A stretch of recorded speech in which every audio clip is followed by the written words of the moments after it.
Alright, what's going on? Welcome to the video, guys. So we're going to be looking at a very good game that I played on Province. It was a carry in the Leopard, and this map, uh,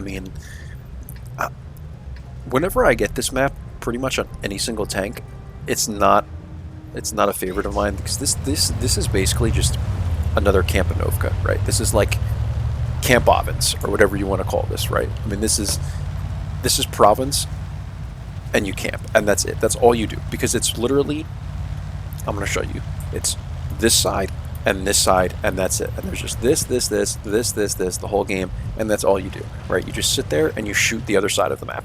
So the good thing about it is that it's a very simple map to understand, I guess. There's very little like terrain spots that where you can get shots off, like hills and stuff like that to stay hold down. It's literally just flat hill. Like there's no, you have like this one hill up here where I go to in my light tank, or if I'm on the other side I go up to this hill. Other than that, like, this map is so simple to understand. So this is a pretty long game. I'm gonna go 2 times on it. I know some people probably don't like when I do this, but to me it's a way of getting you guys to the end of the video quicker, so that you don't have to keep pushing the right directional button to skip through the video, right? Because I do that on a lot of people's videos that are like 15 minutes long.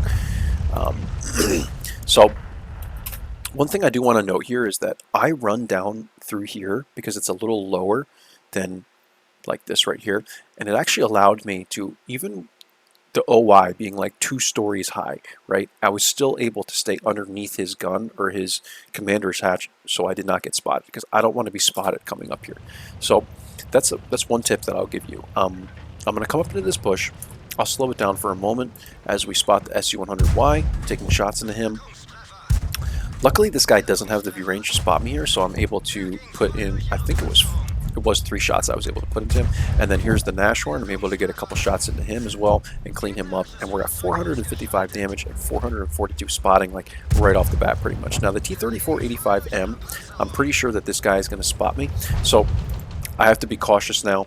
The view range on the 85M is pretty damn good at tier 6, so I do get lit there, I believe, and people are blind firing me and all. So now I'm just gonna leave here. They're pretty good players on this team, so I'm trying to be cautious and not get myself thrown into an HE blind fire shell. So I'm trying to kind of get a shot here into the OI, and I just start basically pecking at him with my HE shells, because it's like, what else can I do to this thing?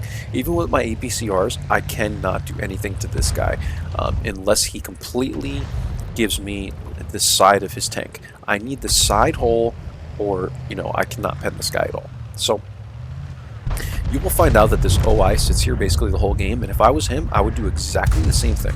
So I'm shooting one of the HE shells into the Leopard, and I'm getting a couple more HE shots into the OI, and they each do like a damage, and it's hilarious, but it is what it is, right? I'm just trying to annoy this guy. Like, what else can I do from here at this point? There's a T-67 over here, but he's been behind the rock for a while, and really at this point, I am just trying to, find anything I can to shoot at, basically. So I'm going to poke here again. I noticed that the blind fire is not as, much anymore. They just kind of stopped blind firing it, because you don't blind fire things forever, right? And then I noticed the T-67 is on the move. So now I'm going to come back down, and again, we're going to fast forward this just a little bit. I'm going to come back down here, see if the T-67 is going to poke this, and he does. Here he is. I don't think I was actually spotted here, but I'm able to get a shot into him there, and the Leopard looks like he's kind of trying to push, so now I can help out the yeah, and let's talk about the accuracy of this thing. I can help out the Cheeto here, and it looks like Artie is trying to also help out the Cheeto. I'm trying to get one more shot into him, and I actually rack him there, but yeah, my engine and track went at the same time. That's why I run large repair kit on this tank, because the engine always goes, no matter if you're hit from the front, back, rear, side, whatever. You are always, in this tank, the engine is always getting hit. I don't know how. It just, bullets end up magically penetrating the engine on this tank. But run large repair kit on this tank, guys. Trust me, you'll thank me later. And yeah, because every time you get hit in this tank, your engine's going to blow. Getting shots into the Stug, I'm not spotted, so I'm going to continue my shots at him. I think I loaded APCRs here at some point. Maybe not. I just kept taking him with APs. So we're at 990 damage, 580 spotting, and like this game is going pretty well. You know, we've been down, but you know, for me, it's actually not too bad. I'm going to roll up here again, try to change my angle a bit, but the problem with this spot on the map is these bushes have a gap in them, so you always get lit here every time you come by like this. SU-100Y is able to get a shot there, like in the very corner of my tank somehow. You know, it doesn't pen, but I didn't think he would even have the angle here. But he gets into my track, and luckily, it, you know, it doesn't actually pen. So that's good. But you know, it also concerns me because now I have to get out of here at some point. And I get out of there again, and sure enough, I'm spotted again. So the gap in the bushes there is just really, I don't know if they did this on purpose or not. I assume they did. I feel like this position might be a little OP if you tried to, I don't know, if you tried to poke there maybe. It would be OP if there wasn't a gap in the bushes. But over on this side of the map, there's no gap. Like there's no gap here, and there's no gap here. These two little spots that I'm clicking on. So I'm not really sure. Doesn't make much sense. But anyway, the SU-100Y gave me some easy shots there. I was able to clean him up, and now I'm at 4 kills, over 1100 damage, 580 spotting still, and I'm trying to see where I can put myself in this game to help out my teammates, because we have a Cheeto here who's a one-shot, we have a T-67 and Artie here, and that's it. Like, there's nowhere else for me to like help out. So at this point, I feel like I'm still in a good spot to kind of, you know, do what I need to do in this game. So the OI's here, and again, I'm lit, and I'm just trying to kind of keep things spotted so I can figure out where people are and stuff, because at this point, there's really not a big reason for me to leave here. Like, where would I go? I have the best shots. If people are going to press into these guys, I actually have good shots from here. The only other option I have is to go a little lower maybe so I can get a little closer and see people that are going to press into this. So I think that's eventually what I decide to do. OI is again lit there, and again I'm spotted. And I'm going to come here now, because I think from here, if you see the white line here, I now have a little further distance where I can, you know, render people in, or my render, you know, the game will render people in. And I'll be able to see the T-3485, the T-67, the KV-1 pushing up. So I'm going to stay here, and this way I can at least support these guys with my gun. So at this point, we're going to fast forward again a little bit more, and you know, this was just a really long game. To be honest, this was just a long game. It looks like the T-67 was able to kill the LEF, or whatever happened. The LEF killed their T-67, and now the Cheeto has died. So I'm going to again spot this OI. I'm just going to get a shot into him there. I know that's not going to go in, but I'm just shooting at him just to be annoying, right? That's what you do. You just have to be an annoyance to these people sometimes. But I know that this guy is really slow. So at this point, right, I'm going to kind of pause so I can draw this out. RT-67 is here. I know that likely he's going to die. When he dies, that leaves both Arties blind. The LEF has decent spotting range, but these guys are going to be dead. With some luck, they're able to take out maybe one of these guys.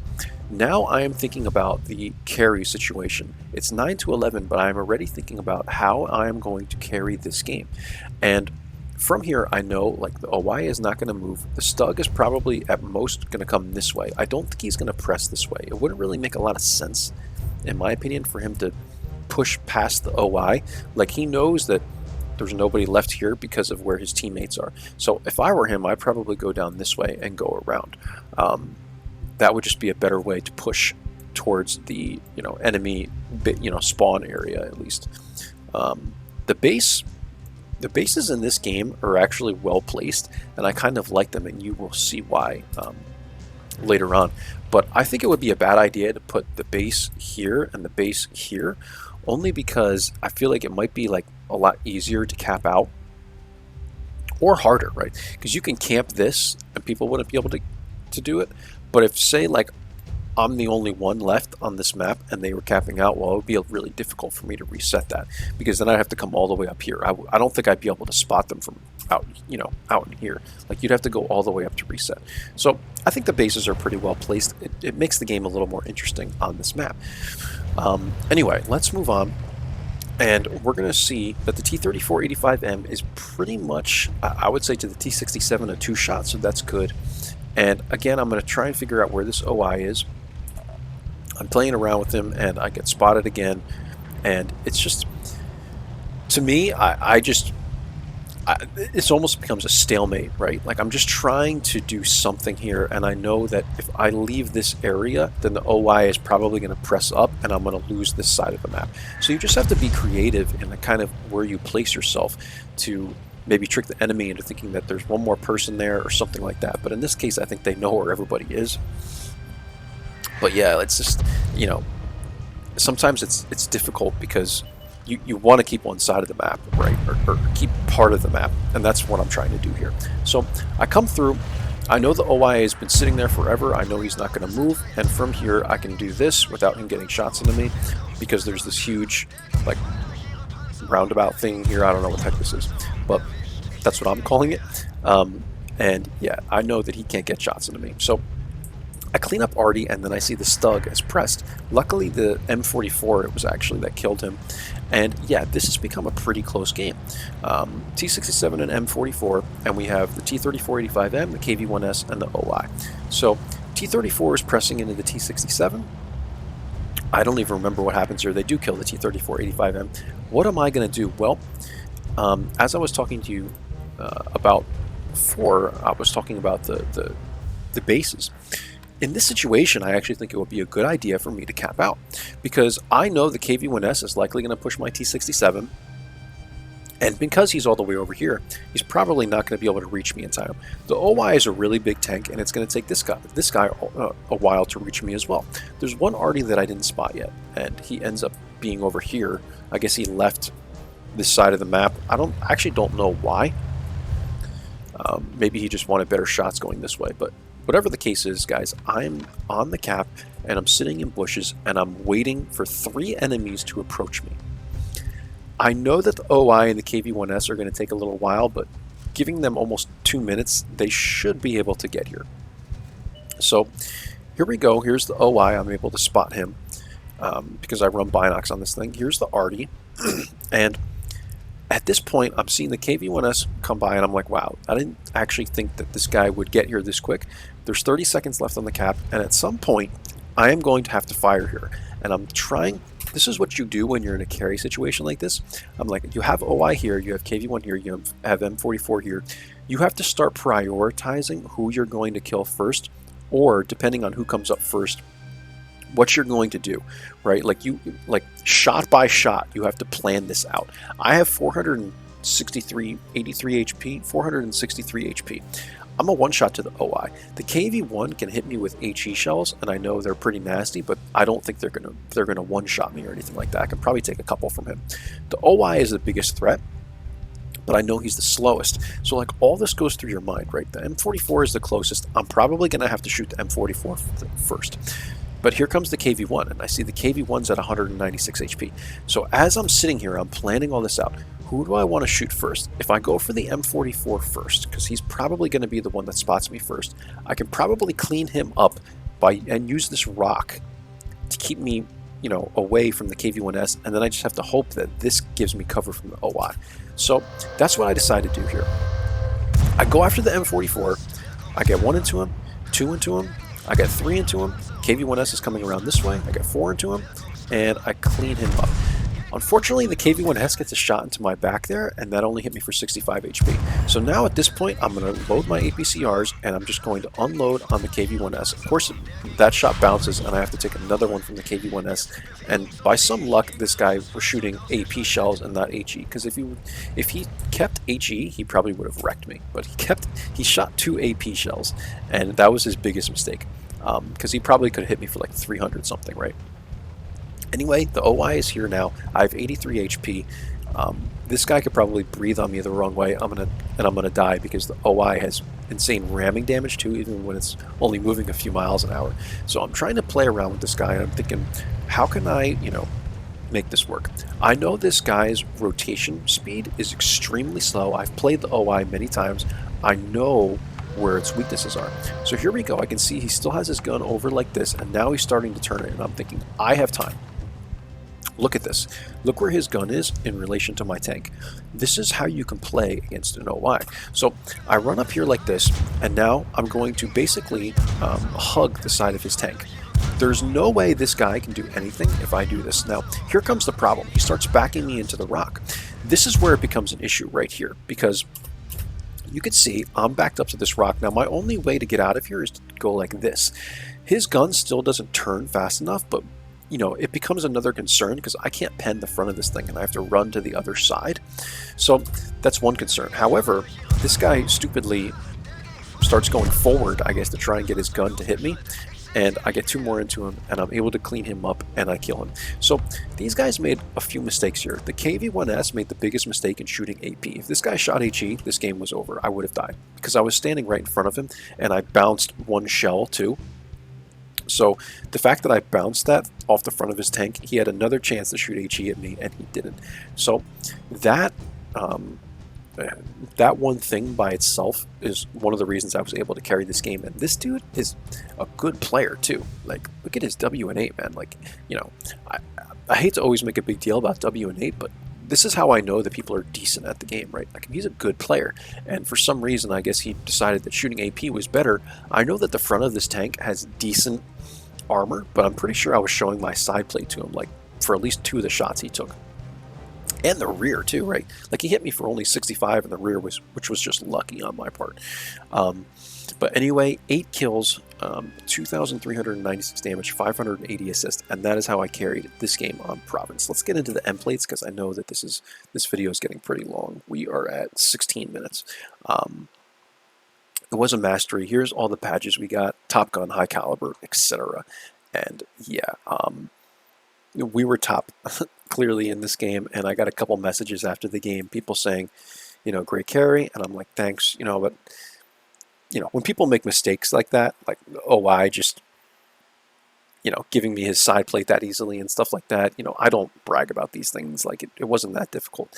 But in any case, I really enjoyed this game, wanted to bring this one to you guys, and there it is. So their KV-1S did do 1365 damage. I thought that was pretty good. I mean, what else is notable here? Their OI only had 439 damage. If he was able to get a shot into me there, before I went after the M44 and KV-1S, he could have had like 900 damage, and the game could have been over too.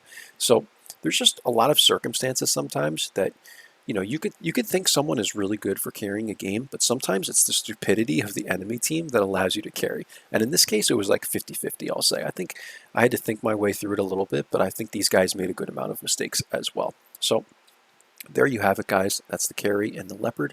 Hope you enjoyed it. I will catch you for the next one. Take care, and bye-bye.